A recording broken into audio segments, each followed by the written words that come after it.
Kan aku on time, jadi 4 menit duluan. Yeay.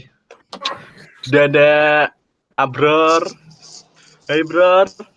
Halo. Asu ganteng banget. Standar, Bos. Alhamdulillah. Udah ada pembicara, ada Bara sama Gamdan. Hai Bara, hai Gamdan. Halo. Halo semua. Halo semua, ini yang join masih dikit ya, masih ada 7 orang. Kita masih nunggu yang lain. Semoga bisa cepat dimulai. Gimana kabar Kok kalian? Siva Sehat duluan? semua kan ya? Gimana, Bro? Fotoannya yo, pesertanya kira. Oke. Pesertanya Halo Kis. 30 paling ya, 30 ya. Kok Siva ada 2? Yang satunya Seno. Yang satu admin. Sen. Mimin. Tunjukin mungkin. Aku nambah ya. Oh iya. Yeay, ada Seno. Asik. Devin kudune sing kuwi yo. Iya loh, live loh dia. Waduh, yang sounding dia. Kisah lagi di mana sekarang, Kis? Di Homs. Di rumah kamu kemarin bisa jalan-jalan gitu ya? Eropa udah longgar sepertinya. Kan udah merosot. Udah mulai merosot, jadi oke lah ya. Paling juga naik dikit street gitu kali ya. Astagfirullahaladzim. Kalau di Indo nih nggak tahu ini, Kis. Mau pakai data yang mana ya?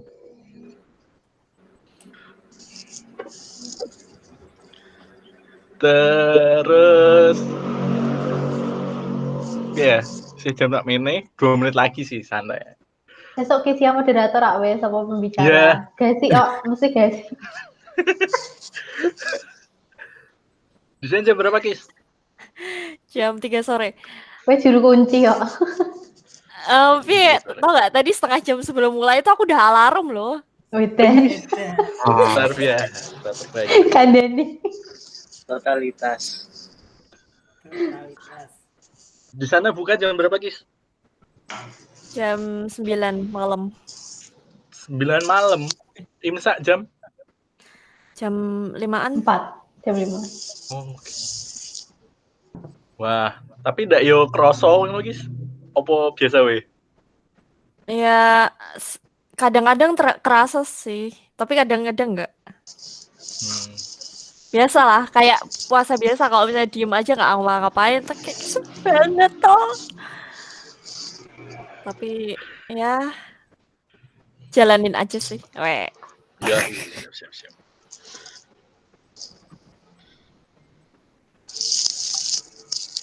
Nggak mati listrik lagi sih.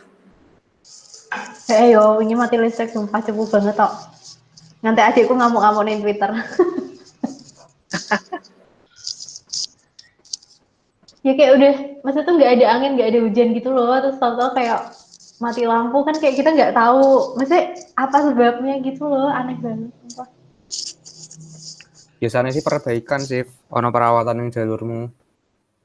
Ya tapi kira kabar-kabar dulu, kayak senangan iki pateni sak. Itu namanya unscheduled maintenance sih. Alah. Meskipun manusia udah berencana Alah. kayak gimana, itu tuh tetap aja yang salah, Bagus error sih. di situ gitu. Setuju. Oke, baiklah. David udah masuk ya? Nah, oke. Assalamualaikum. Waalaikumsalam. Halo, assalamualaikum Dev. Waalaikumsalam. Ini jam berapa sih? Iya, ada Voti baru join, ada Devin baru join. Emon. Dia mentang-mentang nggak moderator terus kayak nggak join gitu sebelah.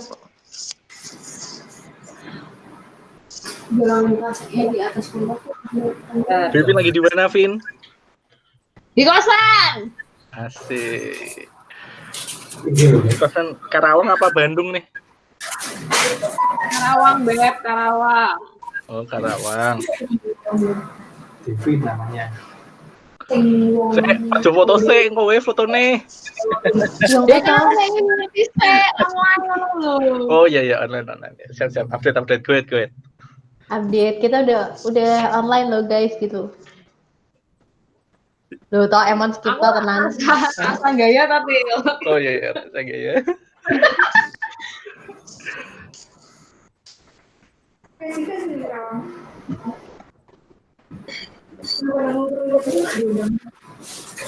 Halo Foti. Foti. Assalamualaikum Foti.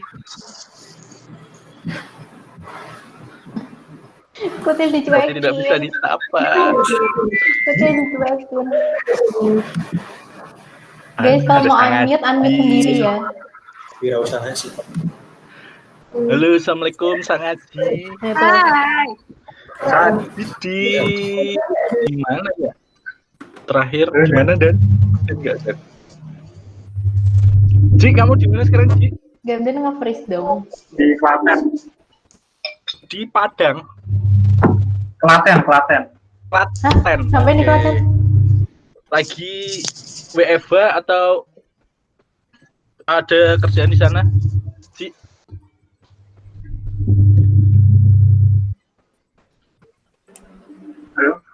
Halo, ya. Kamu Halo, di Klaten passwordnya. lagi ada kerjaan atau lagi Oh biasanya WFH nih? biasanya ke kampus ya, Oh, kerjanya di masuk. kampus. Oke.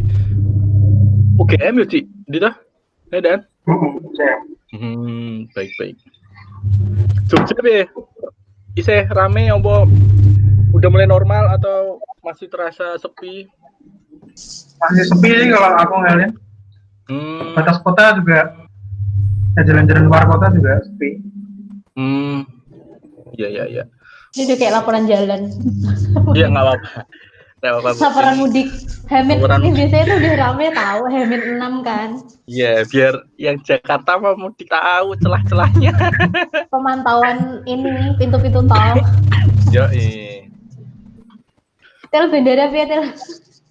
bandara, ayo kita naik pesawat, guys. Malah dijain Pak.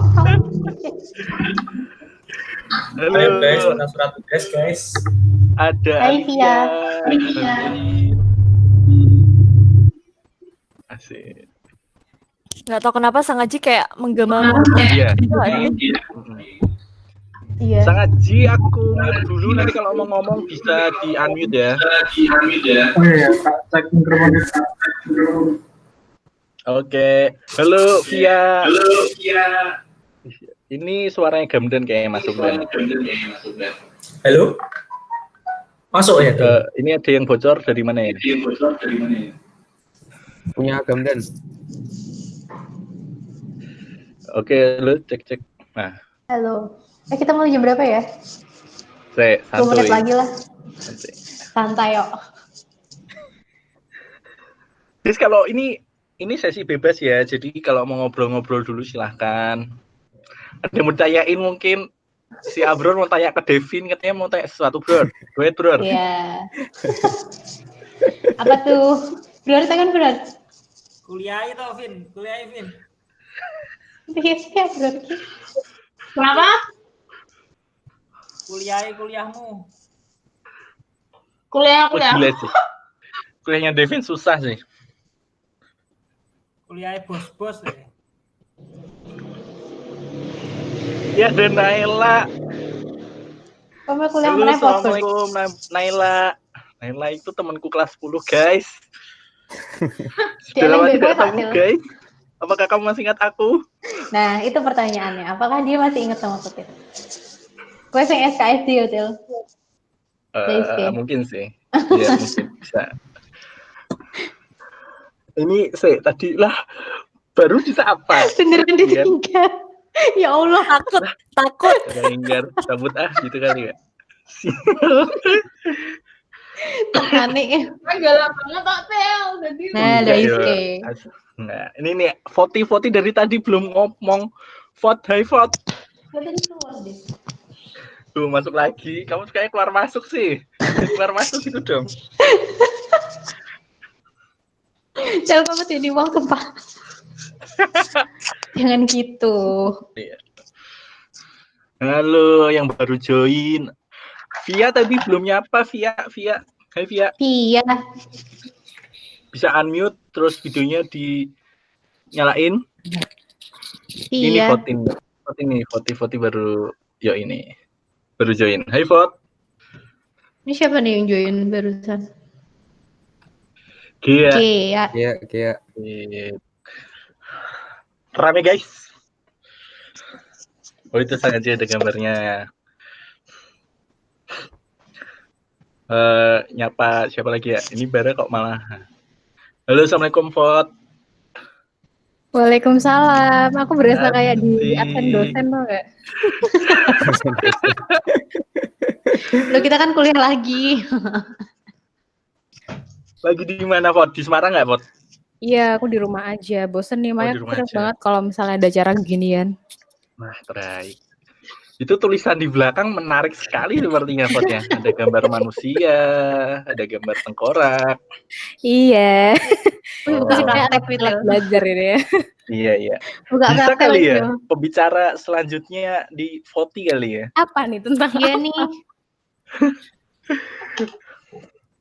Menarik nih. Aku nyoba nyapa yang lain. Ada Apa? Gia. Oke ya. Iya, ini temanku satu kampus, guys. Loh. Politeknik Negeri Semarang. Songono. Gi, Masa kamu sih? masih ingat aku kan, Gi? Nggak munculin video nggak apa-apa ya, malas pakai jilbab. Iya, malah sama kutil Ya boleh, udah. sama aku jangan. Ya Allah. Gi lagi di mana sekarang, Gi? Sini Wow. aja, kan nggak boleh pulang. Ya mau cari SPPD gimana ya? Oh, tak bikinin nggak, Gi? 300.000. Nggak usah, makasih. Kurang. Wah, dodolan ilegal. Tel, by the way direkam lo gitu. Tel Oh, direkam iya. lo. Iya. Ya, makanya udah ketahuan Pokoknya nanti tertidur, Bu. siapa yang jual Bu, aku rasa tanggung beli jawab. suratnya berarti. Iya, biar kamu beli surat terus kamu bisa terbang. Terbangnya naik Garuda Indonesia Group ya. Astaga. Jangan ditiru. Ditiru jadi. Channel Mahal guys, sih. channel. Jangan. Malah promosi Enggak, dolan. Semarang Ini yang maksimal belum masuk siapa 1.100.000. Ini ada Dara Ayu. Halo Sopo Dara Totil? Ayu. Dara Ayu ini aku Dara kenal apa nih. motel? Panggilnya tuh Dara Dara bukan siapa. Dara. Pernah salah. Dara ini anak aviasi juga ini. Ya nggak sih Dar? Dar? Ya pora. Terus salah aku.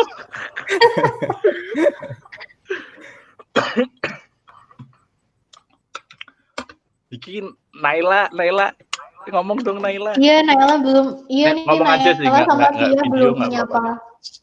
Naila dan Tia belum menyapa kita nih. Caranya gimana sih? Sif, kamu gantian apa yang lain dong, Sif? Farah tuh ada ya Allah, aku nggak pernah sekelas lagi. Farah, yang belum tuh Via, yang belum nyapa tuh Via, Naila. Dara belum ngomong, Farah juga belum ngomong. Hari dulu dong guys. Halo Farah. Oh, kita Farah hari sendiri nih. Farah ini Axel ya, Axel bukan? Halo. Halo Naila. Halo. Sorry, nggak nyalain kameranya. Iya, nggak apa-apa. Iya, nggak apa-apa. Kita pernah satu kelas 10 kan Naila ya? Dulu. Masa sih? Kamu total gak ada ini sama kamu. Parah. Senam pagi. 10.6 paling gokil. Senam pagi. Aku 10.7 kayaknya. Naila Rizkia tuh. Baik. Saya sudah malu di awal-awal. Baiklah. Ada rumahnya hujan nggak? Tempatku hujan. Farah, halo Farah, assalamualaikum. Waalaikumsalam. Halo Farah, ini yang Axel ya, Farah ya? Iya kayaknya. Hai. Teman-teman Axel kayaknya baru join ini deh, kamu deh. Iya. Diajakin dong yang lain dong. Diajakin dong. Ya ntar ya. Aja diajak dipaksa. Ya Allah jatuh. Ada Miss Rina ya. Miss Rina, halo Miss Rina. Hai Nis.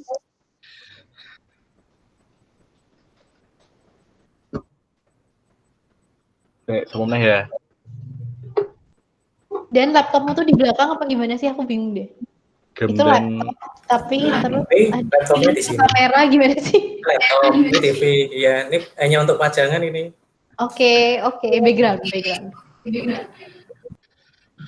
Oke guys, 3 menit lagi kita mulai. Jadi selamat datang dan bergabung di silaturahmi online dengan nama WhatsApp Simponi. Jadi ini pertemuan kedua kita, udah kayak kuliah aja ya pertemuan kedua. Gosip. Jadi rules-nya sebenarnya kita ya mau silaturahmi aja sih ke teman-teman, ngelihat teman-teman. Tapi di samping itu kita mau ngasih informasi juga buat teman-teman yang lain, kan banyak nih teman-teman kita yang ada di bidangnya masing-masing gitu. Ya nggak Sif? Lanjut Sif. Iya, tak iyo di WC. Oke, rules-nya nanti sama kayak kemarin. Ya, sama kayak kemarin, nanti sejam atau sejam setengah. Ada pembicara kita sapa dulu. Halo Bara. Assalamualaikum. Waalaikumsalam, halo. Alhamdulillah. Puasa dapat berapa hari, Bar? Pulang.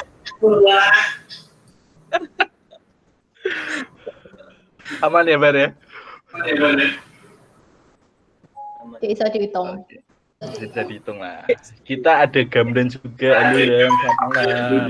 Halo, assalamualaikum semuanya. Selamat malam. Gimana kabarnya, Dan? Alhamdulillah, baik, Til. Oke, Sehat-sehat. terus acara kali ini dipandunya ada aku, Enggar, sama temanku. Kita temenan nggak sih? Enggak.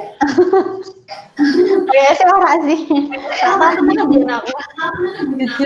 Jujur lah aku.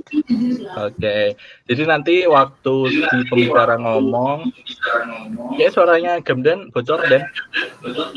Oh, maaf. Nanti teman-teman mau kita mute dulu ya biar suaranya nggak bocor. Terus bakal nyampein materi. Kebetulan materi kita kali ini tentang cyber security sih. Serius nggak? Cyber security. Wah, super Cyber serius. security serius nggak ya? Kayaknya sih ya nggak. Berat nggak? Serius. Berat nggak nih? Nggak lah ya. Nggak berat. Soalnya cyber artinya apa sih? Yang pernah ke luar negeri. Astagfirullah. Beda apa ya? Nanti ada penjelasannya. Ada penjelasannya dari Bara. Beda aja yang jelasin. Nah, aku yang jelasin kok salah. Yang online itu bukan? Terciduk nanti aku kalau salah jelasinnya. Jadi ya kita kan udah terbiasa nih di era sekarang menggunakan teknologi. Udah mulai mengandalkan teknologi, mulai dari kita bangun tidur sampai mau tidur lagi semua teknologi.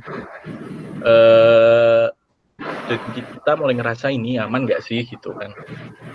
Soalnya beberapa belakang ini ada informasi tentang adanya kebocoran data di salah satu aplikasi yang cukup besar dan itu jadi concern buat banyak orang ya. Nah, nanti kita akan membahas itu. Terus harusnya kita gimana sih, kayak apakah nggak usah pakai teknologi lah atau gimana? Nanti kita ngobrol sama para ahlinya nih. Ada 2 orang di IT. Kita sapa ada Mas Bara. Bara sendiri backgroundnya apa, Bar? Terus sekarang gimana? Aku backgroundnya kerja sekarang di startup IT Solution Services. Di situ posisiku sebagai IT compliance. Jadi masih ada hubungannya sama keamanan informasi. Oke. Aku kuliah dulu juga ambilnya IT yang konsentrasinya keamanan informasi. Jadi emang bener-bener dari kuliah udah fokus ya Bar buat kayak security gitu. Yes. Oke, berarti ini udah bener-bener terstempel berarti ahlinya ya. Bukan yang kaleng-kaleng. Nanti kalau yang salah ngomong Ntar dikira hoax ya kan, jangan. Masih Berarti entry level.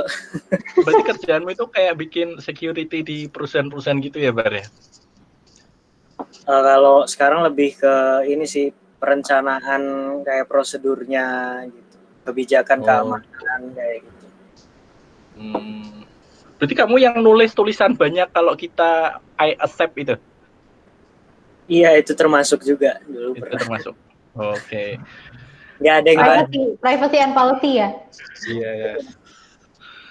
Terus Gamdan, dan kamu mungkin bisa ceritain kamu backgroundnya apa, terus kamu sekarang lagi apa mungkin, Mbak? Dan go ahead, Dan. Background apa Til maksudnya? Background wallpaper? Ya, itu wallpaper di belakang. Di dalam rumah itu bisa tumbuh apa enggak itu? Boleh. Oh, enggak. Oh, enggak. Kalau background sih sebenarnya kalau background pendidikan kan sebenarnya ya IT juga sih, lebih tepatnya di jurusan sistem informasi.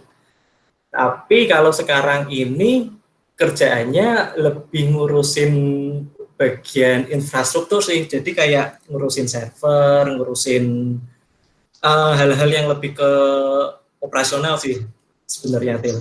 Oke. Simpelnya server tuh sebenarnya apa dia? Apa? Server tuh apa? Bahasa simpelnya gitu. Ngurusin server biasanya kan orang kayak server tuh apa sih? Kayak sesuatu barang yang nggak kelihatan. Paling lebih kalau cara gampangnya sih gimana caranya biar internetnya nggak ngadet, terus kalau misalnya buka website lancar gitu. Kalau semacam lemari penyimpanan gitu nggak sih? Lebih ke, iya, semacam penyimpanan, semacam ngatur bandwidth-nya juga, karena akhir-akhir ini kan sekarang udah mulai digalakkan WiFi.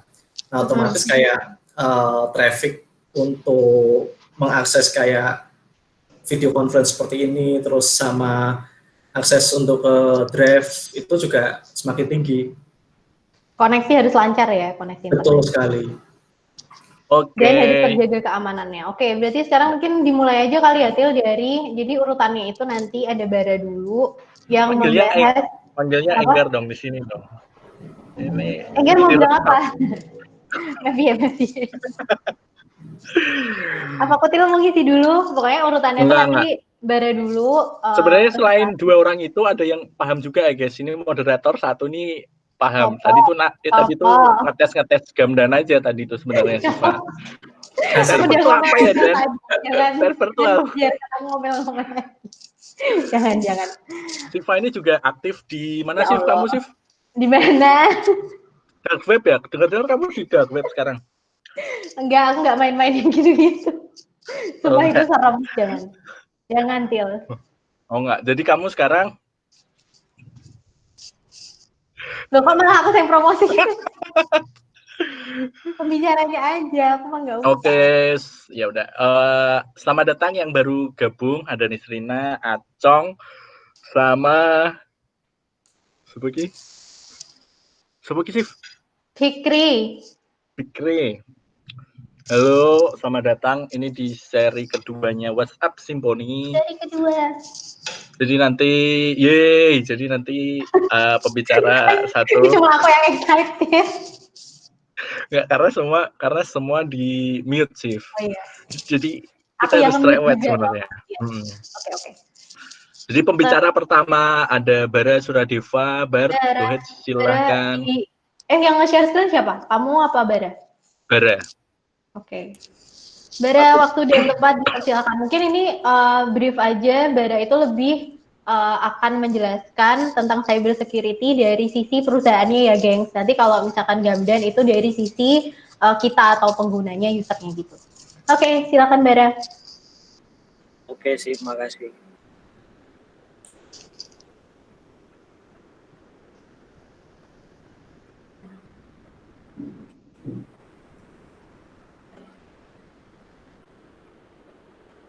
Udah muncul gambarnya? Ya, muncul Bar, muncul silakan. Oke. Halo semua, jadi aku hari ini mau share sedikit sih tentang cyber security, dan kebetulan kan yang lagi trending sekarang cyber security juga, dan kemarin-kemarin juga lagi banyak kasus kejahatan cyber yang nyerang e-commerce, Tokopedia, Bukalapak, Bineka seperti itu. Jadi mungkin dari sini aku bisa sharing sedikit tentang cyber security dan nanti ancaman-ancaman serangannya apa aja.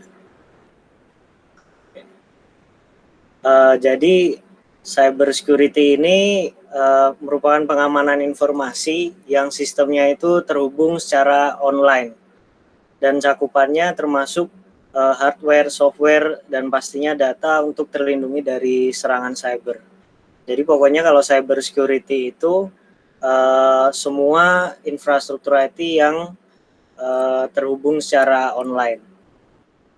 Nah, cyber ini sendiri adalah sinonim dari online, maya, virtual, digital, elektronik, dan web. Jadi mungkin di sini udah ada bayangan ya cakupan dari cyber itu apa aja. Gitu.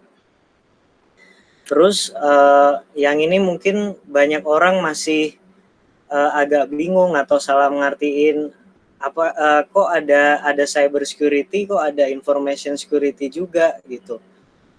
Bedanya apa? Jadi kalau information security itu atau keamanan informasi itu pastinya ilmu yang gimana caranya kita melakukan pengamanan terhadap suatu informasi. Nah, cyber security itu adalah bagian dari ilmunya, bagian dari pengamanannya. Jadi kalau cyber security itu untuk yang online, untuk yang offline itu ada keamanan fisik. Jadi intinya cyber security itu adalah bagian dari keamanan informasi. Oke. Nah, ini di sini ada prinsip dari cyber security. Nah, prinsip cyber security ini juga termasuk prinsip dari keamanan informasi juga. Dan di sini CIA ini dia maksudnya bukan badan intelijennya Amerika. Jadi CIA di sini singkatan dari confidentiality atau kerahasiaan, yang berarti data itu sifatnya rahasia dan harus terjaga kerahasiaannya. Terus ada integrity yang berarti integritas atau maksudnya keutuhan data. Jadi data yang disimpan, yang diamankan itu nilainya harus tetap utuh dan nggak berubah gitu. Kemudian ada availability yang berarti ketersediaan. Nah, data itu harus tersedia, bisa diakses kapan saja dibutuhkan gitu. Jadi kalau misalnya data yang diamankan dan nggak dari prinsipnya ini dia nggak ada sama sekali, berarti ya nggak sesuai dengan prinsipnya gitu aja. Nah, ini ada jenis-jenis ancaman dari keamanan cyber ya. Ini jenis-jenis yang di Indonesia ini umumnya terjadi gitu serangan-serangannya. Yang pertama ada DOS and DDoS attack. Jadi pada dasarnya DOS and DDoS ini cara nyerangnya sama. Kepanjangannya DOS itu denial of service. Kalau DDoS itu distribute denial of service. Nah, denial of service itu jadi maksudnya tipe serangan yang sebuah komputer dia ngirimkan paket data yang isinya permintaan palsu tapi dalam jumlah yang sangat besar ke server. Jadi nantinya server itu bakalan kewalahan dan akhirnya down. Jadi misalnya analoginya mungkin ada pelayan gitu ya, pelayan terus pelanggannya ini pada ngegeruduk semua, nanya ke pelayannya tapi pertanyaannya nggak jelas gitu. Jadi yang permintaan atau pertanyaan yang jelasnya malah pada ketutupin. Nah, akhirnya si pelayan tadi pasti kewalahan dan nggak bisa ngelayanin semua kan. Nah, itu maksudnya servernya jadi down gitu. Nah, kalau yang distribute denial of service ini atau serangan DOS yang terdistribusi, ini distribusi di sini maksudnya yang nyerang komputernya itu lebih dari satu komputer. Jadi sumbernya itu dari berbagai jenis sumber. Jadi mungkin ada 3 komputer, 5 komputer dan seterusnya.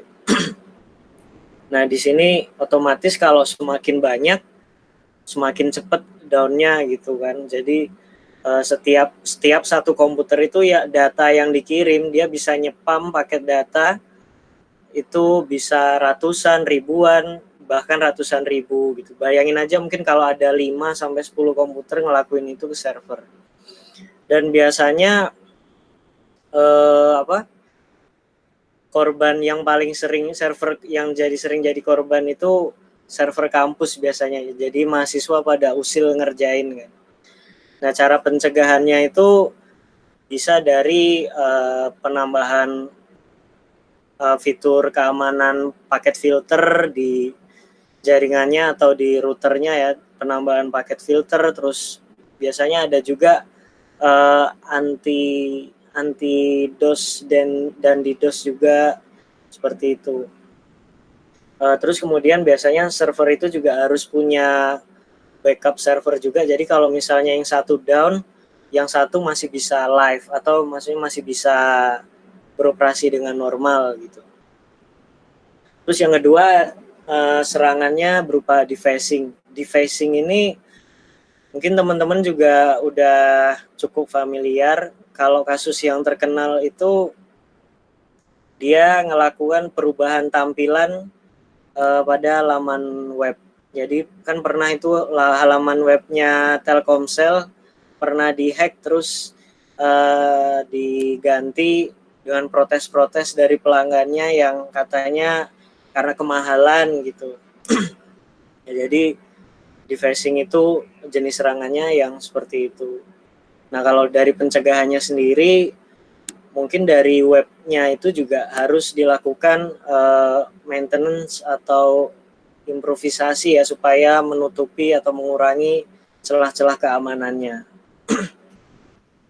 Kemudian ada malware attack. Malware attack ini mungkin yang teman-teman juga udah paling umum lah. Seenggaknya mungkin pernah dengar tentang malware. Malware itu singkatan dari malicious software atau software berbahaya gitu. Tujuannya malware attack ini dia biasanya menyusup dan merusak suatu sistem atau data yang ada di sistem itu. Contoh malware itu ada virus, ada ransomware, ada worm, ada Trojan horse juga gitu. Jadi itu semua beda-beda malware itu.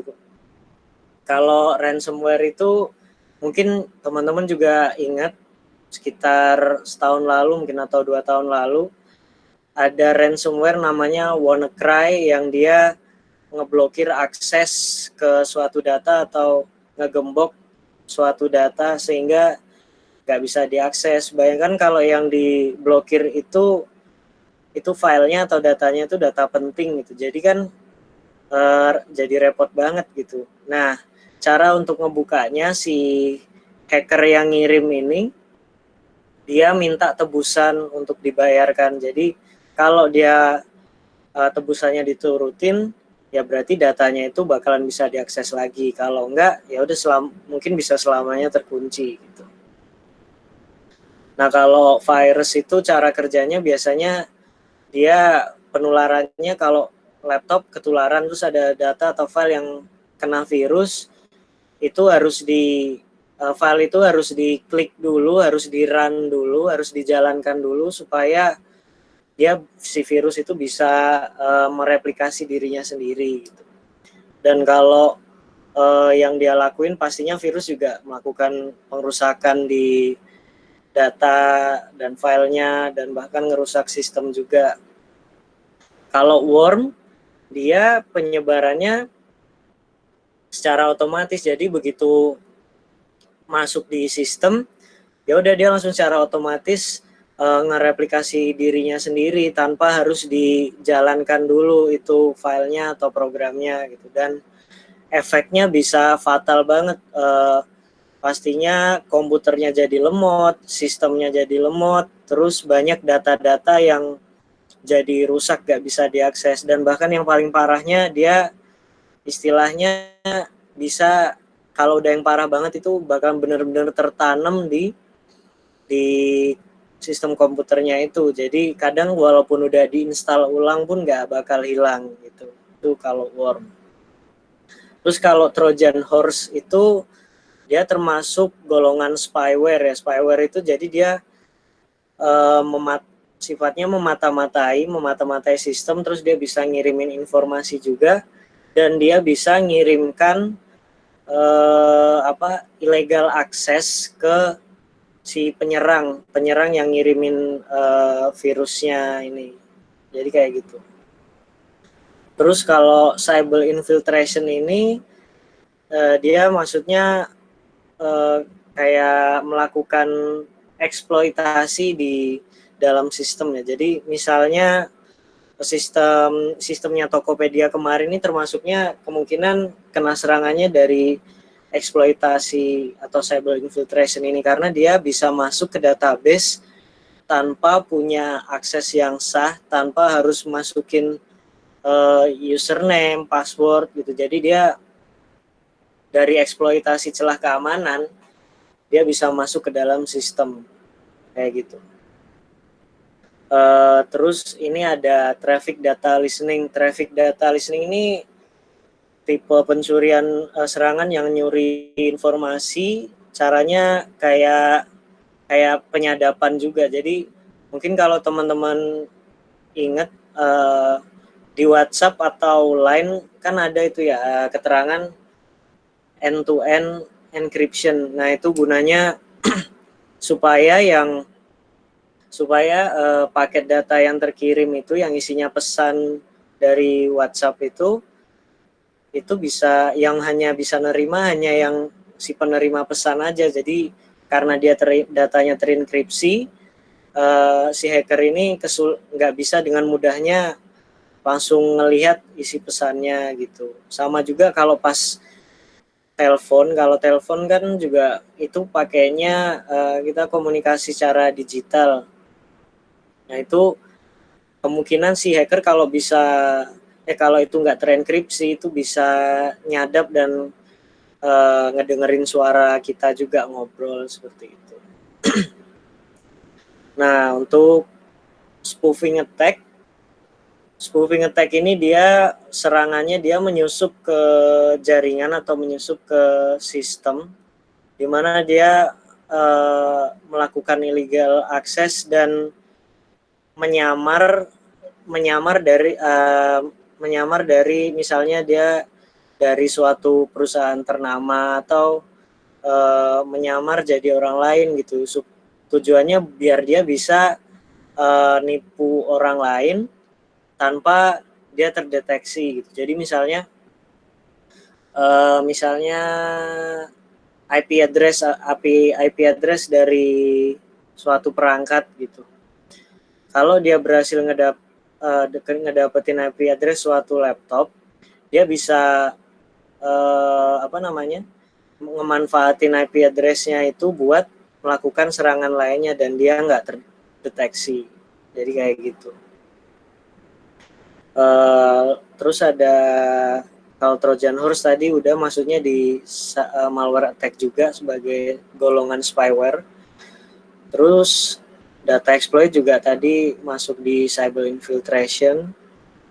Spying ini ya tadi dari virusnya Trojan horse tadi dia melakukan mata-mata di suatu sistem ya, terus ngirimin data.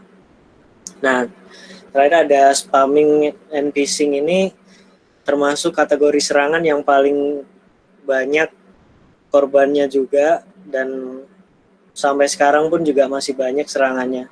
Jadi kalau spamming kan dia tipe serangan yang si penyerang ngirimin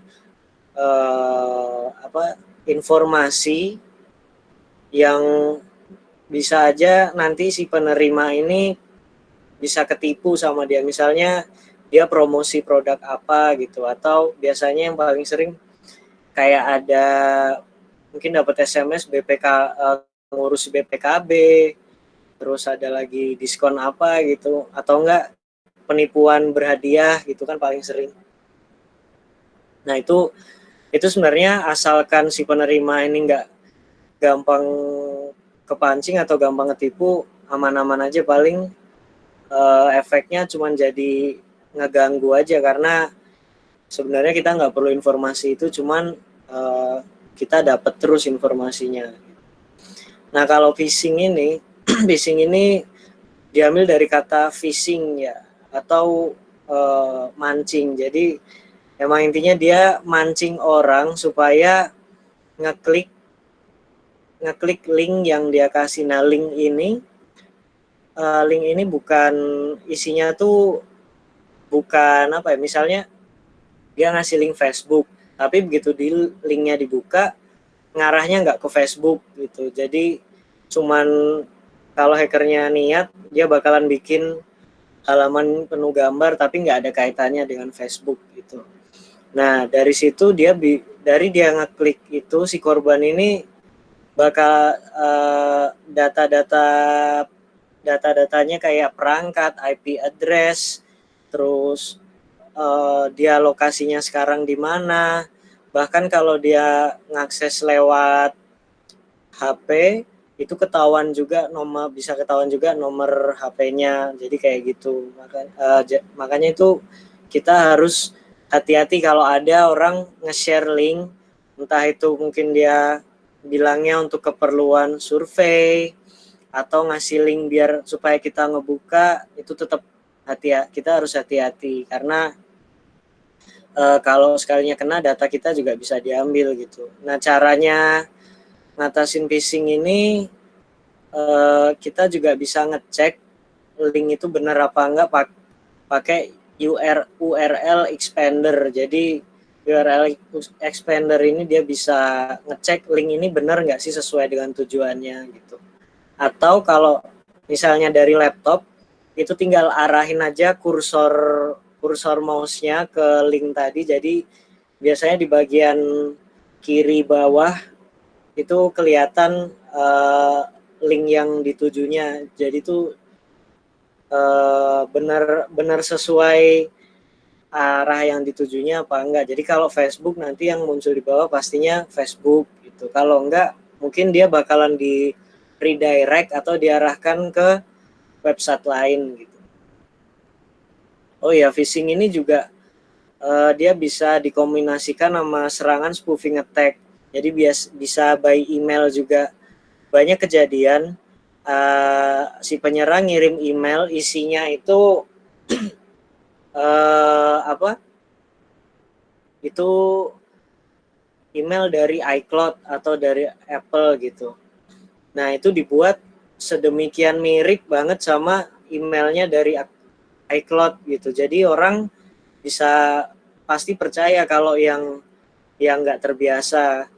Dan teknik phishingnya atau pancingannya, biasanya orangnya itu disuruh ngisi suatu kolom identitas, yang biasanya disuruh ngisi username, email gitu. Nah itu dengan alasan iCloud-nya dia itu ada masalah gitu, sehingga kita harus ngasihin data pribadi kita. Nah begitu nanti diklik submit, itu nggak diarahkan ke servernya iCloud, itu malah diarahkan ke server lain, bisa jadi ke servernya si penyerang itu, dan di mana data-data yang kita kasih malah kesimpan di servernya si penyerang.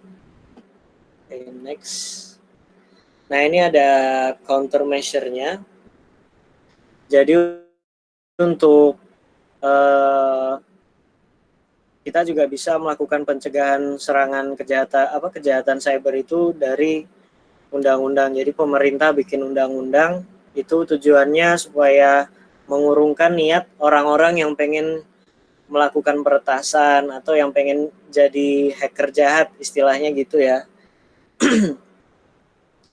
Jadi perlu adanya undang-undang. Contohnya kalau di Indonesia ini ada UU ITE sama yang terbaru ada peraturan pemerintah. Peraturan pemerintah nomor 17 tahun 2019. Terus di sini ada lembaga penanganan khusus juga, yaitu Direktorat Keamanan Informasi sama ada ID Sirti juga. Cuman Direktorat Keamanan Informasi sama ID Sirti juga ini dia udah dipindahkan wewenangnya dari yang sebelumnya di bawah Kominfo dipindah ke BSSN. Jadi sekarang BSSN untuk yang pelaksanaan keamanan cybernya BSSN yang punya wewenangnya. Terus selain itu di Polri ada divisi keamanan sibernya juga. Mungkin ini untuk bagian penindakan sama digital forensik Puslap Polri ini untuk yang penyidikan barang bukti untuk menelusuri jejak digital. Nah, kalau dari tata kelolanya sendiri itu ada COVID, ISO, dan GDPR juga. Nah, COVID ini semacam kerangka kerja yang isinya itu ada prosedur penanggulangan risiko, terus disaster recovery plan, terus ada juga sistem manajemen keamanan informasi juga yang dia acuan prosedurnya itu mengacu di ISO. Nah, GDPR ini semacam regulasi yang panjangannya General Data Protection Regulation yang disahkan oleh Parlemen Uni Eropa dan berlakunya untuk warga Uni Eropa. Dan di regulasi ini membahas tentang penggunaan data pribadi dari warga Uni Eropa itu sendiri. Nah, terus untuk memperkuat keamanan sistem infrastruktur IT yang harus diperkuat itu dari application security-nya, terus dari network security-nya, juga database security-nya. Terakhir, perlunya juga edukasi untuk user supaya adanya awareness dalam penggunaan teknologi informasi itu. Contohnya mengadakan ikut training, terus ada seminar, webinar, dan sosialisasi juga mungkin dari pemerintah atau semacam talk show yang membahas tentang keamanan informasi. Nah, ini ada video yang bikin dari Brightside yang isinya ngebahas tentang Jusjacking. Jusjacking ini serangan jenis baru yang terjadi di tahun 2019. Metode penyerangannya itu penyerangan melalui kabel USB atau charger USB. Jadi bisa tolong disimak ya teman-teman semua. Siap.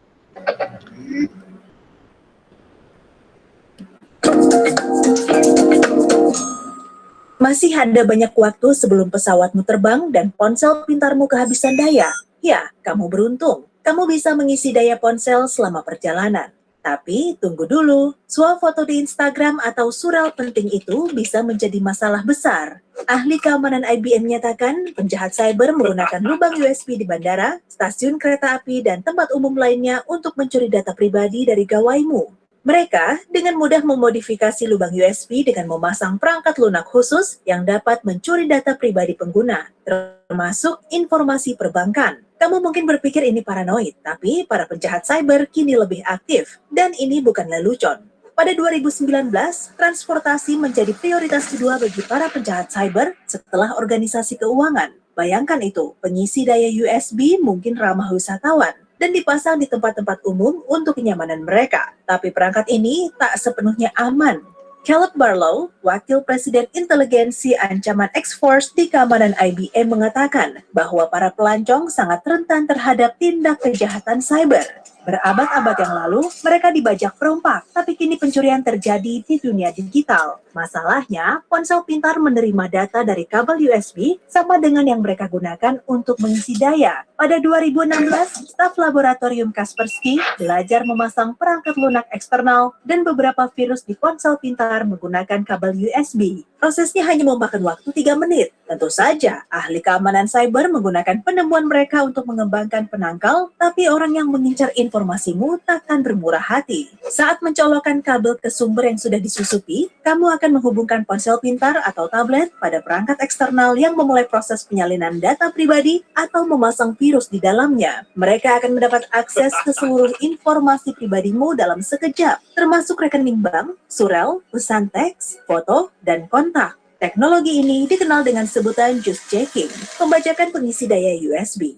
Cara lain yang mereka gunakan untuk mencuri datamu adalah pembajakan video yang juga menggunakan lubang USB termodifikasi. Seluruh aktivitas di layar ponsel pintar direkam dan membuat para pencuri bisa melihat apa yang sedang kamu ketik dan informasi apa yang sedang kamu cari. Terkadang, mereka bahkan tidak perlu melakukan apapun pada lubang USB. Mereka hanya meninggalkan kabel yang terpasang pada lubang itu. Berlow mengatakan orang jahat mungkin tidak melepaskan lubang USB di depan banyak orang. Namun, dia hanya perlu mencolokkan kabel khusus dan menunggu di rumah di depan laptopnya. Seseorang yang lewat mungkin melihat kabel yang sesuai dengan perangkatnya dan segera mengisi daya. Saat itulah, perangkat lunaknya merambat ke dalam tablet atau ponsel pintarmu menyalin sesuatu yang bersifat pribadi. Berlow mengumpamakan menggunakan pengisi daya di tempat umum seolah menyikat gigi dengan sikat gigi yang kamu temukan di jalan. Kamu tidak tahu siapa yang telah menggunakannya sebelum kamu dan digunakan untuk apa. Apakah pengguna Android dan iPhone terbaru perlu khawatir? Orang-orang cerdas sedang bekerja meningkatkan keamanan ponsel-ponsel tersebut tentu saja. Setelah produsen ponsel pintar menyadari tentang juice jacking, mereka menambah tingkat keamanan perangkat mereka.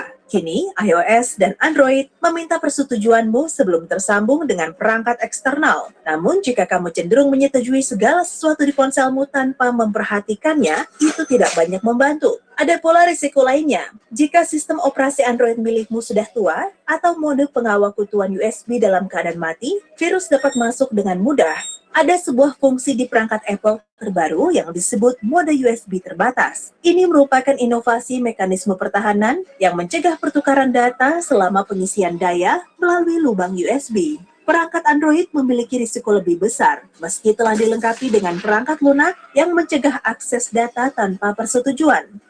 Jika kamu menggunakan perangkat dengan sistem operasi teranyar, secara teori kamu tidak perlu mengkhawatirkan hal itu. Namun tetap saja, jika kamu terpaksa mengisi daya di tempat umum, jangan gunakan lubang USB umum. Kamu tidak akan pernah tahu apa yang akan dilakukan oleh penjahat cyber selanjutnya.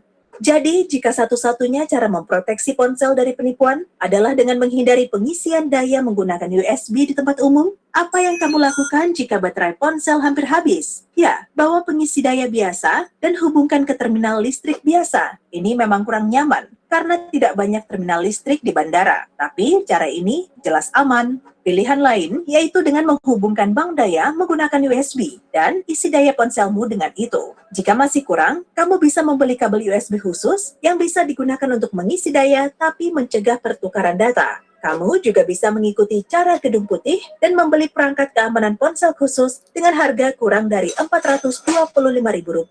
Perangkat ini disebut penangkal juice jacking dan akan melindungimu dari pencurian identitas serta malware saat sedang mengisi daya. Ada pula bahaya yang jauh berbeda saat kamu mengisi daya menggunakan kabel USB. Perangkatmu bisa terbakar karena besarnya tegangan listrik. Konstruksi terminal pengisian baterai di tempat umum sangat sederhana, langsung terhubung dengan kabel. Jika terjadi masalah dan itu terhubung dengan ponselmu, ponsel bisa rusak. Dan juga terlepas dari risikonya yang besar, orang yang seharusnya paham cenderung lengah. Pada konferensi RSA di San Francisco mengenai keamanan cyber, salah satu perusahaan menempatkan stasiun pengisian daya di stand mereka dan menawarkan kabel bagi para peserta. Mereka melakukan hal itu untuk melihat berapa banyak orang yang akan menggunakan pengisian daya umum.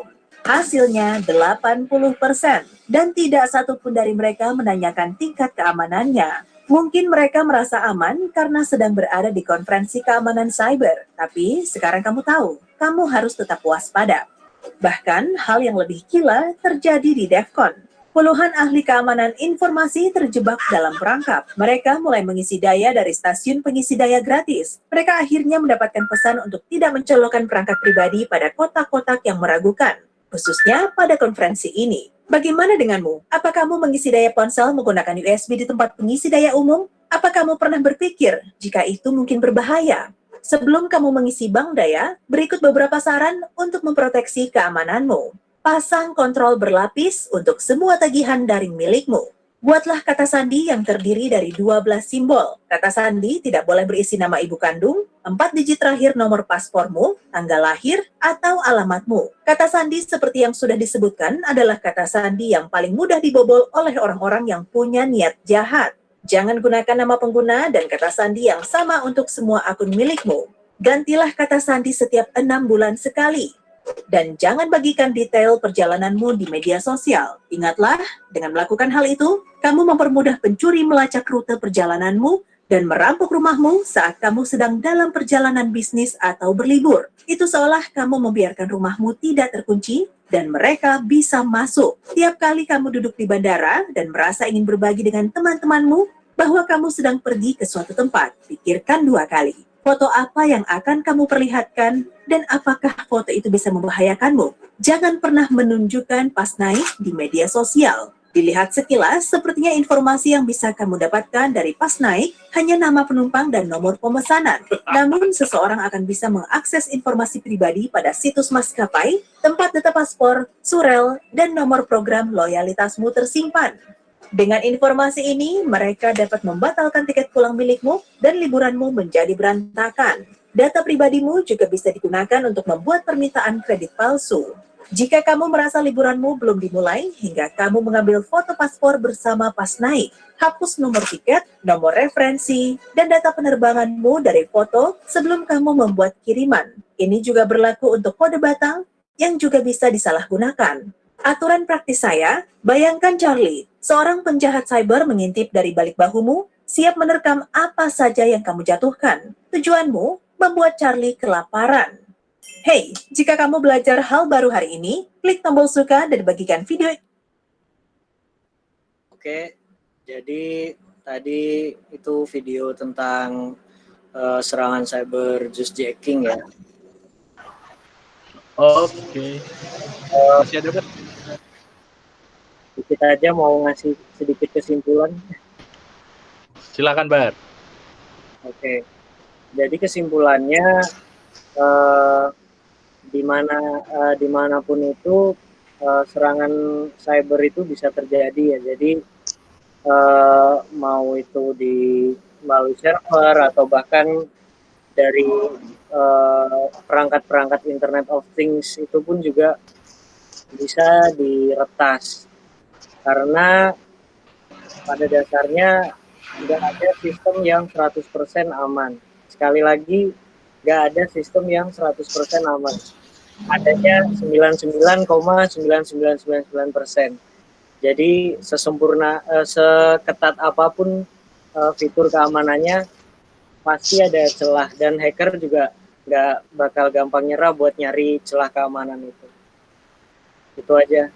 Oke, thank you Bar atas presentasinya. Oke, makasih Bara. Tidak ada Jadi bengong keamanan nggak sih? yang 100% aman. Nggak ada yang aman, Til. Nggak ada yang aman ya. Iya, benar. Betul. Buat teman-teman yang baru Iya, aku juga gabung, aku pernah dengar sih yang tadi cerita yang gimana Skip? siapa nih? Mau nyapa siapa? Menyapa yang baru gabung. Enggak, aku pernah dengar yang tadi tuh kalau kasus mau nyapa yang ya udah silahkan. Oke. Yang baru gabung, selamat datang di seri kedua. Tadi Bara habis presentasi, habis ini ada Gamdan. Kalau kalian mau tanya-tanya bisa tulis dulu di kolom komentar, nanti bakal kita sapa buat nanya. Oke, gitu ya. Kamu tadi apa sih? Kamu pernah dengar apa? Enggak, tadi tuh loh yang apa tuh namanya? Jadi tuh salah satu banyak bocornya itu selain di sistem tuh juga manusianya. Lah orang tadi aja serem banget di konferensi keamanan cyber security aja orang-orang tuh masih pada lengah gitu loh. Iya. Terus kayak yang tadi bener apa tuh namanya kita kalau misalkan pas lagi pergi itu nggak ngepost karena waktu itu tuh pernah ada juga orang tuh ini aku diceritain sih sama temanku. Jadi orangnya itu lagi pergi ke Jepang. Terus ada orang yang nge-DM dia gitu loh. Aku orang Indo juga nih. Aku lagi di Jepang juga. Kita ketemuan yuk di sini gitu. Nah, tapi ternyata orangnya itu menjebak karena sebenarnya si orangnya itu lagi di rumahnya orangnya yang lagi liburan itu dan ngerampok rumahnya yang di Indonesia.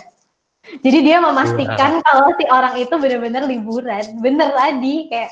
Jadi itu benar-benar di message di Instagram gitu loh. Jadi dia udah bisa menemukan orangnya ini, akunnya ini, enggak, dan dia bisa benar-benar tahu rumahnya si orangnya itu di mana. Kan serem ya? Kan kita di Instagram kan padahal nggak kasih tahu rumah kita di mana, karena itu aja tuh kayak jebol. Oke. Daripada kita parno, mungkin kita juga dari Gamdan kali ya. Gamdan juga dari Gamdan. Tips and trick gimana caranya biar kita sebagai individu, kita juga bertanggung jawab nggak sih untuk company kita juga. Maksudnya kan kalau misalkan kita pegang akun-akun penting nih di perusahaan, terus kita kayak sembarangan colok-colok USB di mana-mana, terus kalau bobol gimana coba? Nah, mungkin iya bisa. Dan silakan Dan. Apakah Polri bisa dijebol Dan? Putri dulu nih kayak bocor Tel, bocor. Oh bocor. Oke, Gamdan. Oke, siap, sebentar. Udah bangun, Dan? Oh, udah. Masuk ya ini ya? Iya, udah kok. Oh, udah masuk. Oke, selamat malam semuanya. Selamat malam Simponi. Sebelumnya saya mengucapkan terima kasih karena telah diberikan kesempatan untuk presentasi pada malam hari ini. Kita nyantai aja ya, gengs. Sebenarnya apa yang ingin ku sampaikan di sini sebenarnya hampir semuanya itu udah disampaikan sama si Barat. Tapi dalam kesempatan kali ini, dalam presentasi ini, aku ingin jelasin yang mungkin agak lebih simpel, lebih ke pendekatan sehari-hari, baik itu di kehidupan pribadi maupun di kehidupan kantor. Kenapa judulnya You Have to Control? Sebenarnya dari kita, masing-masing individu, itu adalah merupakan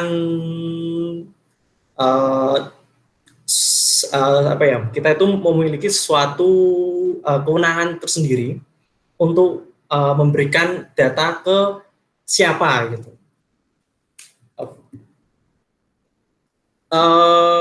Ini tiba-tiba ada shampoo. Oh ya, ada shampoo. Nah, seperti yang sudah kita ketahui bersama, kalau iklan shampoo, iklan hand sanitizer itu pasti nyebutnya 99,9% itu bebas kuman atau bebas virus, bebas ketombe. Nah, tapi 0,01 atau 0,1 sekian persennya itu, nah itu kemana larinya? Nah berarti kan ada kemungkinan bahwa kita pakai shampoo itu ketombenya itu masih ada.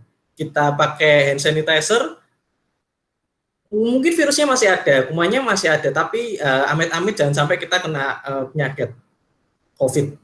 Terus seperti halnya kita di dunia maya, di internet, di keamanan security data, seperti yang tadi Mas Bara sampaikan, itu cuma 99,9 aman.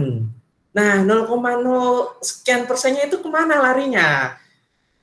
Nah, dari situlah kita sebagai sebagai manusia, bukan robot, yang memiliki, sekali lagi memiliki kewenangan kepada siapa, kita akan menyebar informasi pribadi kita, informasi yang mungkin berkaitan dengan kehidupan pribadi, kehidupan kantor, dan ini mungkin kadang kita seringkali asal klik atau asal share, tapi kita tidak tahu yang menikmati data itu siapa, yang bisa mengakses data itu siapa.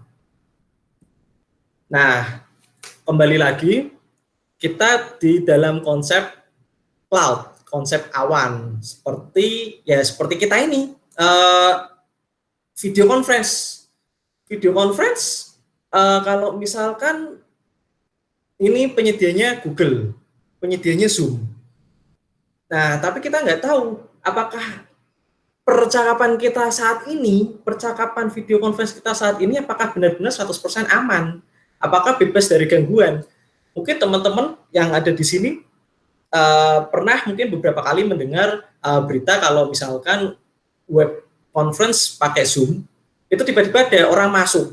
Nah, orang masuk itu mungkin dia udah tahu password, udah tahu user user room-nya, user rapatnya, dan dan juga kita harus waspada di tengah-tengah wabah yang mengharuskan kita untuk berdiam diri di rumah, karena di saat-saat seperti inilah kejahatan-kejahatan itu, baik yang kejahatan offline maupun online itu semakin meningkat, semakin marak. Terus juga kalau misalkan kita nge-share video, nge-share foto, entah itu di sosial media manapun, itu kita juga harus hati-hati. Apalagi kita mungkin seringkali upload story atau upload foto yang bersifat personal. Kita harus mikir lagi, yang akan menikmati ini siapa?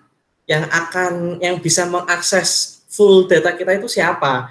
Ya kalau servernya aman, ya kalau servernya mungkin di dalam negeri, domainnya mungkin .id, tapi kita nggak tahu. Sekali lagi, kita kayak misal nge-share upload di Google Drive, ya kita juga nggak tahu servernya ada di mana, gitu. Nah, seperti halnya kita sekarang ini KTP-nya kan KTP elektronik, yang dimana KTP elektronik ini menyimpan data-data selain nama, nomor KTP, itu juga juga foto, tanda tangan, terus juga sidik jari, terus juga data retina mata. Kalau untuk KTP oke lah, data secara soft file yang ada di KTP ini itu disimpan kalau boleh saya katakan itu mungkin di Kemendagri, di Dukcapil lebih tepatnya. Dan saat ini Dukcapil itu juga data Dukcapil ini bisa diakses di perbankan offline ya, perbankan konvensional. Kalau misalkan kita buka rekening yang kita mesti datang ke CS, itu data KTP kita udah bisa diakses juga di bank situ. Tapi sekarang ini kan lagi sedang marak pembayaran non tunai ya, pembayaran non tunai yang biasanya ojek online pakai, terus atau misalkan mungkin teman-teman sedang pakai yang suka reksadana gitu, aplikasi reksadana, terus sama utang online. Nah, itu juga harus hati-hati. Seringkali aplikasi-aplikasi yang di luar konvensional itu, yang maksudnya sekarang online ini, di aplikasi-aplikasi startup itu mengharuskan kita untuk mungkin mengupload foto KTP beserta dengan wajah kita, terus disimpan. Tapi mungkin kadang ada orang-orang yang tidak bertanggung jawab, data foto KTP kita itu bisa aja disebarluaskan. Seperti halnya kita agak terusik juga sih, dapat misalkan telepon dari kartu kredit, halo, masnya mau bikin kartu kredit nggak? Nah, ini dapat nomor telepon dari mana nih? Perasaan nggak pernah daftar kartu kredit. Nah, itu dia.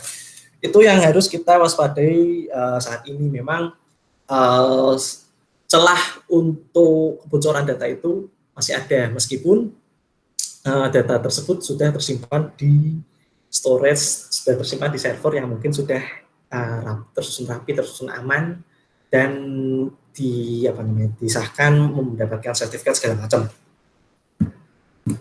Nah, fotonya nggak ganteng ya? Nggak ganteng.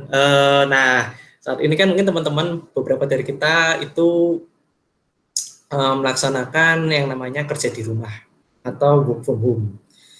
Nah, work from home ini kadang menjadi dilema tersendiri. Dilema tersendirinya kenapa? Karena antara batas ngantor dan batas personal itu seringkali kabur. Seringkali kaburnya kenapa? Karena kita, oke lah, mungkin yang teman-teman yang mungkin di corporate itu mungkin dikasih laptop dari kantornya. Tapi ada tapinya. Internetnya itu kan internet yang yang mungkin tidak sesuai standar oleh corporate-nya, tidak sesuai standar oleh kantornya. Jadi memang untuk email terus dan kawan-kawannya ini dokumen, terus audio conference, share screen seperti ini. Dan satunya apaan ya? Oh, remote access misalnya kita mengakses komputer kantor dari rumah. Nah, itu tuh jalur antara komputer kantor ke komputer rumah, maksudnya dari rumah ke kantor, itu di tengah-tengah mungkin bisa aja ada yang nyadap. Bisa jadi di tengah-tengah mungkin kita pakai Gmail atau mungkin pakai email kantor, tapi koneksi internetnya bukan koneksi internet yang udah sesuai standar kantor. Bisa aja nanti di tengah-tengahnya di-cut atau bisa tab, itu bisa juga. Jadi memang di WiFi ini teman-teman juga harus waspada. Selain di berita di mana kejahatan offline yang marak karena penyebabnya nape asimilasi, di tengah-tengah WiFi ini juga ada kejahatan online yang menyasar salah satunya 5 item ini. Nah, untuk yang teman-teman sedang melaksanakan WiFi atau mungkin baru tahu, di network itu ada namanya konsep VPN. Konsep VPN ini adalah semacam jembatan, semacam penghubung antara komputer yang ada di rumah ini bisa terhubung dengan komputer kantor, tetapi dengan jalur yang aman, jalur yang sudah di-encrypt, sudah digembok. Jadi tidak bisa di-cut, ya mungkin ada kemungkinannya, tapi diminimalisir agar tidak ada penyadapan. Jadi teman-teman, kalau yang mungkin sedang WiFi, pastikan digunakan koneksinya pakai VPN yang mungkin sudah terstandar oleh kantornya masing-masing, agar data kita yang di laptop kantor, mungkin bisa aja kita nyimpan foto video pribadi, dokumen pribadi, atau kita sering akses browser, itu historinya mungkin kebaca. Nah, historinya untuk yang masalah personal, nah itu harus hati-hati. Jadi kalau bisa, sekali lagi kutekankan agar memisahkan antara kehidupan personal dan kehidupan kantor, itu dimulainya dari komputer. Nah, ini yang lagi marak. Yang lagi marak ini misalkan kita ngeklik suatu link, tapi kita asal share, asal misalkan, selamat Anda mendapatkan 50 juta rupiah, silahkan klik di sini. Nah, ternyata setelah diklik, itu linknya link palsu, link yang ada virusnya, link yang bisa merusak komputer. Jadi memang teman-teman harus memastikan bahwa link yang akan kita share, link yang akan kita klik, itu pastikan dari sumber terpercaya, antara HTTP, apakah itu HTTP saja atau HTTPS. Ini berlaku juga kalau teman-teman sedang bertransaksi online, e-banking melalui website. Kadang ada orang yang bikin tiruan, misalnya klik bca.com, tapi klik bca.asli.com, tampilannya sama, tapi yang harus dilihat adalah HTTP dan HTTPS-nya. HTTPS itu ada namanya SSL. SSL itu semacam sertifikat online, kredensial bahwa website ini sudah dikatakan aman, sudah dikatakan terpercaya. Nah, teman-teman, mungkin dari kita sendiri mungkin masih banyak teman-teman yang mungkin memiliki hanya satu akun email aja. Dalam satu akun email ini, teman-teman itu biasanya nyampur ya, antara sosmed, antara untuk urusan pribadi, urusan kantor, dan juga urusan perbankan. Nah, ini yang menjadi salah satu hal yang bisa kalau sekalinya kena tuh, ribet. Terus juga, apalagi kalau ini satu email ini udah nyambung kemana-mana, ke sosmed, ke perbankan, ke akun-akun lain yang kadang kita mungkin lupa ini kapan ya akun daftarnya.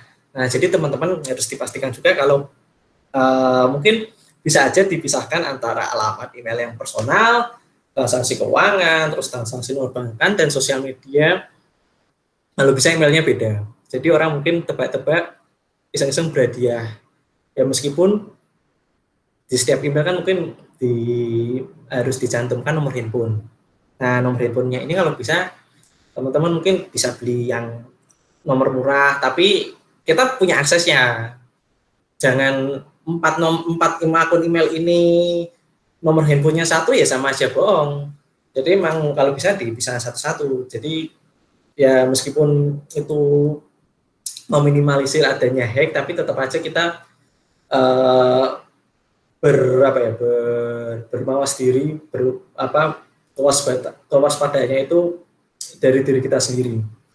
Nah, yang perlu saya tekankan adalah kalau email, baik itu email kantor, email pribadi, itu semua historinya tercatat. Nggak cuma email, chat, terus apapun yang ada di internet, itu semuanya tercatat. Meskipun kita sudah hapus, bisa ditarik ulang. Seperti nggak cuma email, nggak cuma sosial media, atau mungkin teman-teman yang seperti teman-teman kayak punya apa ya, CCTV ya, CCTV online yang apa namanya yang murah-meriah, Xiaomi. Nah, itu kan Xiaomi dia nge-stream itu kan pasti kalau Xiaomi udah pasti servernya mungkin di Tiongkok. Nah, di apa namanya di CCTV itu ada misalkan kalau misalnya teman-teman punya CCTV Xiaomi itu ada settingan kalau ada gerakan motion itu dia langsung kesimpan. Nah, simpannya ini udah pasti di luar sana, meskipun kita bisa akses. Nah, itu yang harus waspada. Kalau teman-teman pengen pengen yang agak aman, mungkin teman-teman bisa pasang CCTV-nya yang beneran, yang servernya, recordernya ada di sini, tapi itu agak mahal. Tapi sekali lagi, keamanan data itu 99,9% aman, seperti ikan campur. Nah, ini dia teman-teman. Nah, saya mengucapkan terima kasih kepada teman-teman yang mungkin sudah mempercayakan untuk mengisi update data di Symfony. Kenapa? Karena update data Symfony itu pakainya Google Docs. Nah, yang seringkali orang ragu untuk ngisi itu, ini Google Docs-nya beneran apa bukan ya? Nah, kembali lagi kayak kita misalkan dapat info, tolong ya diisi survei, berhadiah GoPay, berhadiah uang, berhadiah voucher makan. Nah, kembali lagi, apakah Google Docs-nya ini itu hanya misalkan kalau misalnya survei untuk kuliah, tesis itu benar-benar yang pertanyaan yang terkaitan dengan kuliah skripsi atau tesis, dan juga kita mesti meminimalisir input data pribadi kayak nomor handphone atau nama meskipun inisial. Kalau misalnya teman-teman pengen dapat hadiahnya ya itu lain cerita. Nah, nomor handphone itu seperti nyawa kita. Karena apa? Karena nomor handphone itu tanpa kita sadari pasti udah tersebar kemana-mana. Termasuk juga kalau misalkan kalian ngisi pulsa di abang-abang konter yang masih pakai manual nyatet. Nah, itu udah pasti siap-siap aja kena nomor SMS, dapat SMS, selamat Anda memenangkan hadiah sekian. Atau misalkan Anda dapat kreditan sekian atau apapun lah SMS spam. Nah, jadi pastikan nomor handphone itu kita pegang dengan aman dan kita mesti tahu betul kemanakah kita nyebar nomor handphone, dan sama halnya dengan kita nge-share nomor KTP itu kemana. Nah, kalau nge-share nomor KTP itu teman-teman mesti ngecek lagi apakah teman-teman itu pernah ngisi misalkan program member kayak ini, misalkan ngisi bensin itu juga kadang ngisi nomor KTP, atau misalkan ngisi apapun yang berkaitan nomor KTP atau handphone, sekali lagi benar-benar diingat kemanakah kita untuk ngisinya, apakah itu sudah aman atau jangan-jangan kita khilaf.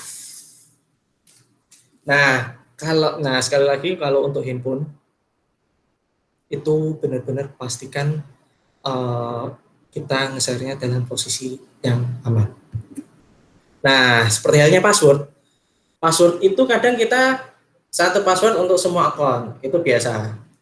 Apalagi kalau di kantor, Mas, email saya passwordnya apa? Mas, nah itu mungkin kadang orang yang emang biasanya antara lupa atau dia ganti password itu dia terlalu alay, tapi bagusnya terlalu yang kita jadi anak alay.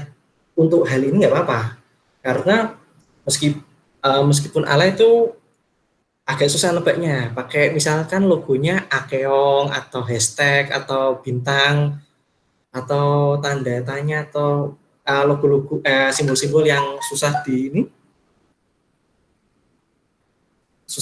ditebak, itu kita bisa meminimalisir password kita dihack. Meskipun sekarang lagi heboh password itu bocor di e-commerce A, B, C. Nah, tapi seenggaknya password ini mesti kita ganti at least sebulan sekali.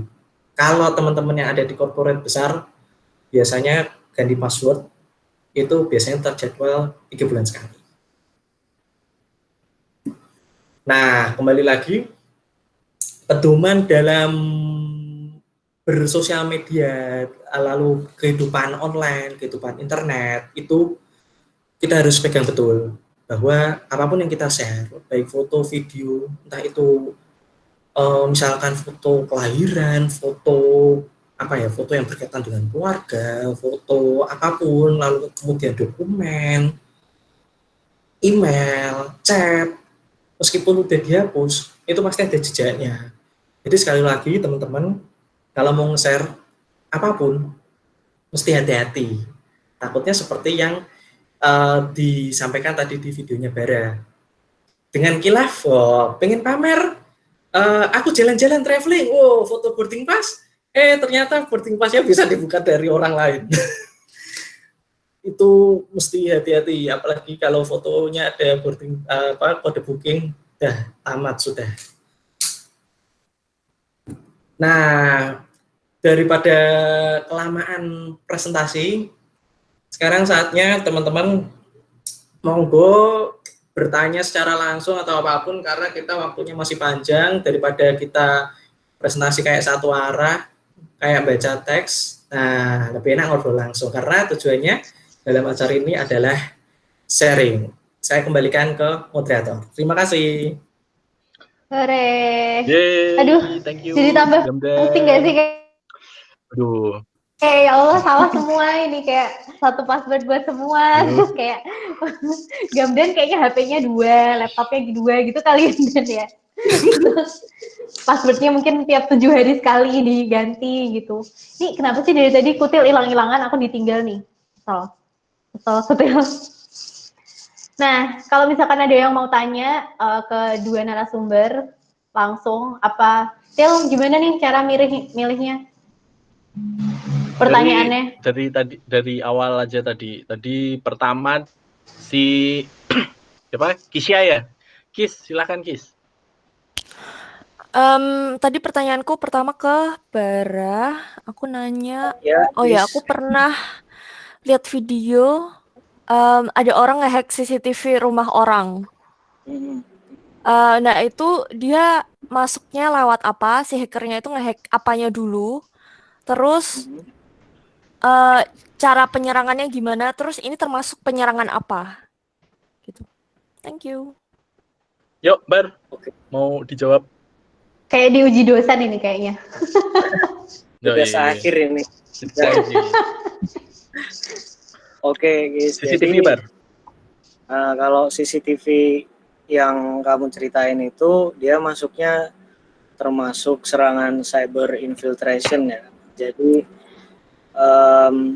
si hacker itu dia pertama pasti nyoba ngakses CCTV-nya dulu. Caranya mungkin dari IP-nya. Biasanya kan kalau ngakses CCTV itu kan pakainya IP, karena CCTV kan juga termasuk perangkat Internet of Things ya. Nah, dari situ biasanya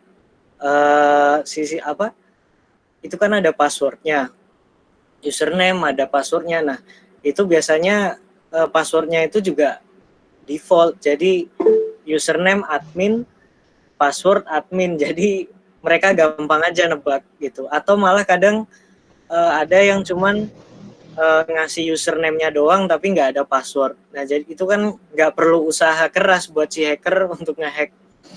Nah, jadi salah satu caranya juga kalau misalnya si hacker lewat metode brute force, namanya nebak-nebak password atau username password, ya kita juga harus ngasih password kayak sesuai yang dibilang Gamdan tadi. Kita masang password yang nggak mudah ditebak, kalau bisa itu berupa frase ya, jadi frase yang mungkin nggak ada sama sekali hubungannya sama kita, tapi kita kayaknya suka sama kalimat itu. Nah, itu dijadiin password. Habis itu nulisnya juga harus alay gitu biar lebih aman. Besar kecil, kasih angka, kasih. Ingat-ingat cara nulis waktu gitu ya? SMP itu kan gede kecil pakai dolar. Yang kedua itu bisa jadi si hacker nyerang, dia ngirimin namanya itu botnet. Jadi botnet ini ya semacam malware. Kalau ada perangkat yang keinfeksi itu, dia bakalan ngirimin illegal access ke hackernya. Jadi botnet itu tujuannya command and control. Jadi udah otomatis kalau keinfeksi itu perangkat CCTV tadi bakalan dikendaliin sama si hackernya tadi. Jadi itu. Oke. Aku memastikan dulu dong, IP itu sama aja kayak KTP suatu perangkat ya, bener gitu nggak? Kayak identitas perangkat. Identitas perangkat. Jadi misalkan kayak kalian punya, maksudnya kayak kita punya laptop satu, terus habis itu punya HP satu, itu kan berarti masing-masing berarti si laptop ini dia punya ID-nya sendiri, atau kalau di software disebutnya IP ya. Terus habis itu si HP itu juga dia punya IP sendiri gitu nggak sih? Iya, betul. Oh, iya. Dan semua Internet of Things, perangkat yang bisa hubung di internet, itu semua punya IP address. Berarti termasuk ini juga nggak sih, kalau misalkan router gitu, berarti dia juga punya IP ya? Kita pasang wifi di rumah gitu. Iya, berarti berarti maksudnya kalau misalkan nih ada seorang ada hacker mau nge-hack kita, itu kan berarti bisa caranya pakai macam-macam ya. Misal kamera tadi kan dia punya IP sendiri. Terus habis itu routernya punya IP sendiri, terus laptop punya sendiri, terus HP juga punya sendiri. Berarti caranya dia untuk nge-hack satu orang ini, atau mungkin jam digital kan juga dia harusnya punya IP ya. Itu berarti dia bisa masuk dari situ juga nggak sih? Semuanya bisa. Wow, oke. Wow. Oke. Sekali masuk satu sistem, ya dia bisa ngakses semua pastinya. Oke. Sekali masuk sistem, masuk semua, Bos. Kebanyakan nonton Jason Bourne kayaknya. Baru 2020 loh. Baru 2020. Kita ke pertanyaan selanjutnya. Okay. Nah, ini menarik nih dari Ipul kan. Ya. Pul? Mac itu apa lebih minim malware daripada Windows? Mungkin Ipul